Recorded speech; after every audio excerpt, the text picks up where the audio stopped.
As long as we trust God, we got no fear. Hello, somebody? I don't care if gas get to be $10 an hour. We're going to drive just like it's $2 an hour. Yes, sir. Y'all hear me?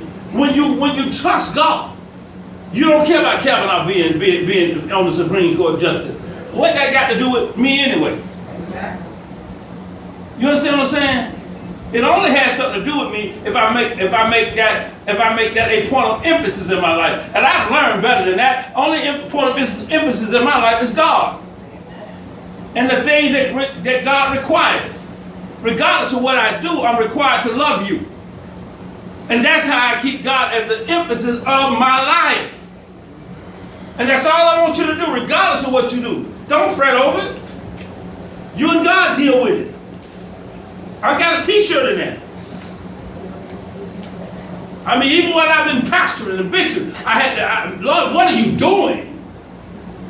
Because at first I was saying, Maurice, what are you doing? But then when I learned that God was doing something, I stopped long enough to say, Lord, what are you doing? He said, I'm trying to reveal the truth from the pulpit that everybody up here got to stay diaper. And I need somebody with the courage to show that their diaper is soiled from the pulpit.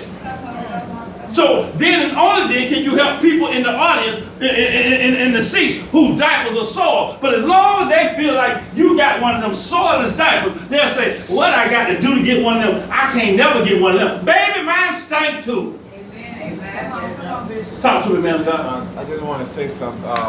You know, like I was, incarcerated every year, probation every year, go to prison, back in prison. And the thing about this is that when I was trying to help myself, when I was trying to tell myself, you know what, I'm going to stop this. But the thing about it is this, is that just like what called me, God allowed, I'm telling you, I'm being honest with you, things that we might not think that makes sense to us, it makes plenty sense to God because it's in His will. Man, can I ask you, I want to watch this. Some of the things you were incarcerated for, you didn't stop doing, but when you came to church, seemed like the incarceration stopped coming. Y'all watch this now. And that's what ended up happening. when I forgot about thinking about where I came from, which didn't make no sense. You know what I mean? When God brings something to you, that's for a reason. But when you go back and you go to thinking or whatever, I didn't do none of that. And then before I knew it, it's been since 2010 since I've been in prison. Y'all hear this? But trying to do it on my own, that was more beer,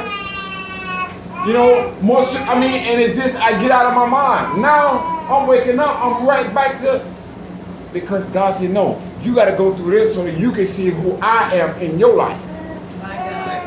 That was the only way. And the thing about it is, I cannot tell you the time when I released. That's why I know God is good. All I know is he stood at that back door one day. My son was up there praying for everybody and laying hands on everybody. And he called me to that back door. That young man right there. He said, Bishop, I want to come to the Lord, but I want you to be the one to bring me to him. You remember that man of God? Amen. Yeah, I remember, Bishop. Huh? Won't he do it? Couldn't stay out of jail, trying to figure out how to stay out. And it wasn't because he got perfect. It was because he chose God. While in his imperfection. Yes. Thank you, man. And the more I tried to do it myself and get incarcerated, the more when I went back, the worse of cells that I was in, the worse of things I saw. And I couldn't understand it. But he said, it's not for you to understand it. Well, when I step in that storm, you'll know it's me. That's when you know it's final. But you trying to see, no, because see, I'm in charge of this. I'm doing this, not you. Y'all know something? I've given you 7 years to try to do it on your own. Y'all listen to it. Incarcerated by what? By 7 years of your life, doing a year, and then by 6 years going to prison. Isn't that not enough for you, will it? Wow. We're going to stop right there tonight. But we're going to start right. We're going to start on that little section. Start on number 6, reading that little 6 section. But I need the part right there. Stay right there. I need the part right there. You keep your book. That's your book. That's your book. You gotta go? No, I said I know. Oh, you go. Okay. All right. Saints, what I need you to understand, when you stop trying, then you can see God working. Hello? Amen. I got you. Give me a minute. Amen. When you stop trying, and see, the thing about it is, God say, not because you stop trying are you gonna see me work. I want you to see me work while you in your storm. You understand what this? Y'all hear this? Anybody can see God working after the storm is over, but God said, I'm gonna allow your storm to persist,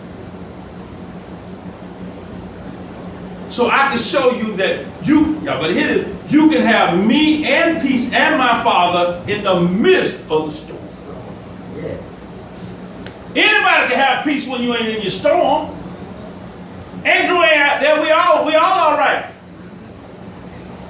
I remember when Andrew was out there, the winds were blowing against my door so bad, I took the window so bad, I took my closet doors off the right and put up behind the windows in the bedroom and told everybody to come in the bedroom, because that when Andrew was out there and I was scared in the midst of the storm because I didn't have God. Glory. But today, I don't even know if I was bored up. I don't even know if I was bored up. Because guess what? It ain't them boys that's keeping you safe. Yes. Because I tell you like this. In the midst of Andrew, I was down here. 1992. Midst of Andrew. There were many houses boarded up in Kendall, Florida. There were many houses boarded up in P. Ryan down there that were blown away. So them boys don't do you no good. No good. God said, I will bless you in the midst of the storm. He said, what I'm trying to do is take the fear out of you while you're in the storm. Anybody cannot be scared when the sun is shining outside, but can you walk through a den of snakes and God tell you to with no fear in the dark? That's when you know you got God with you. Yes. When you can walk through a den of snakes in the dark and you know they're there and you're walking among them and they can't do nothing to you. Got to be God. In the midst of the storm. It wouldn't be me. Hey. Oh, you in them at work every day. You just don't even know it. You can't see them because God is with you. You in them in your neighborhood. You just don't know it. You can't see them because God is with you. You're walking in the midst of them. Yes. And that's Talk, man of God. and that's what, see, it's not just about walking in the dark, walking the snake, but like Bishop just broke it down. It could be either or. It could be on your job. That's just how the Spirit, that's just how the Spirit of God works.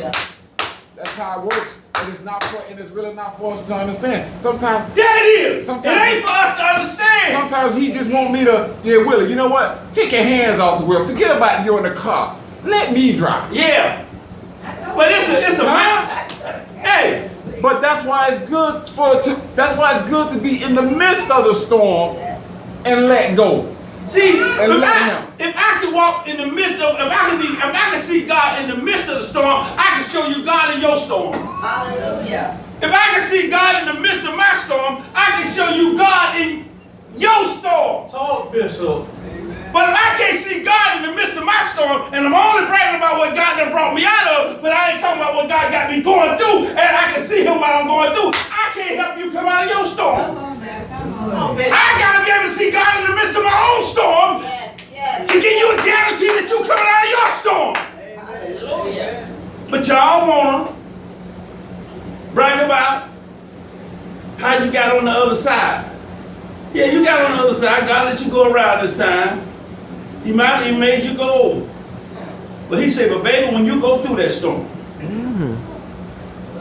and don't fear the storm, now you can take the fear out of those that Satan has put the fear of death into. I'm blessed tonight. I don't know about y'all. Yes, Lord. I'm blessed tonight. Yes, I'm blessed tonight. I don't know about y'all. yes, Lord. I'm blessed tonight. Thank you. Thank you. I wouldn't leave the spirit of Jesus. God gonna have to bury, y'all gonna have to bury me up out of him. I promise, I'm blessed tonight. Boy, what I'm getting out of here tonight, man, somebody said, well, I want you to come. I'm gonna give you a church with 5,000. Baby, you know, if I can't stand the spirit of Jesus and be pastor your church, say la vie. Amen. I'm here. I'm blessed. I promise you I'm blessed. Man, I feel stuck. I'm telling you that God, this is fertile ground, saints. I'm telling you. When I was knocking on that door, I was really what I was saying when y'all let me in. They didn't even know I wanted to come in. I'm just knocking on the door, running down the street, talking about holy road. Really what I was saying. When y'all invite me in, 9, 8, 9, 10, knocking on that same door. And most time when you're not, what you want to do? Amen. You want to come in.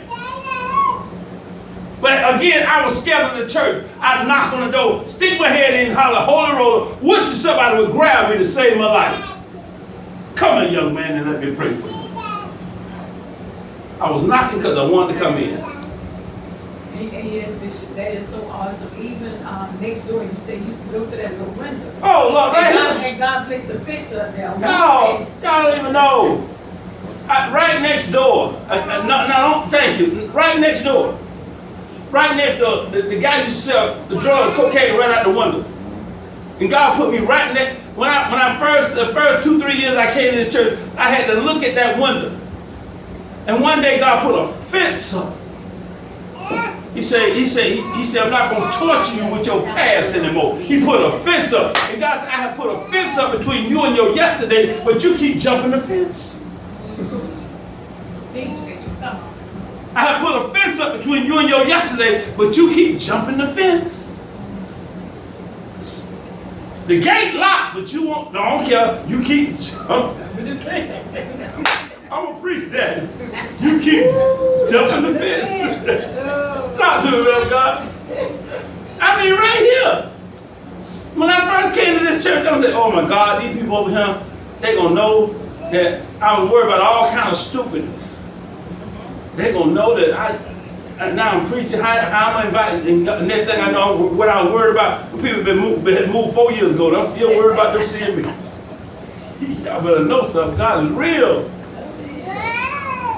When you can walk in the midst of the storm with your eyes closed, knowing that the author is who you trust, now you can help somebody else with their storm. Amen? Ain't God good?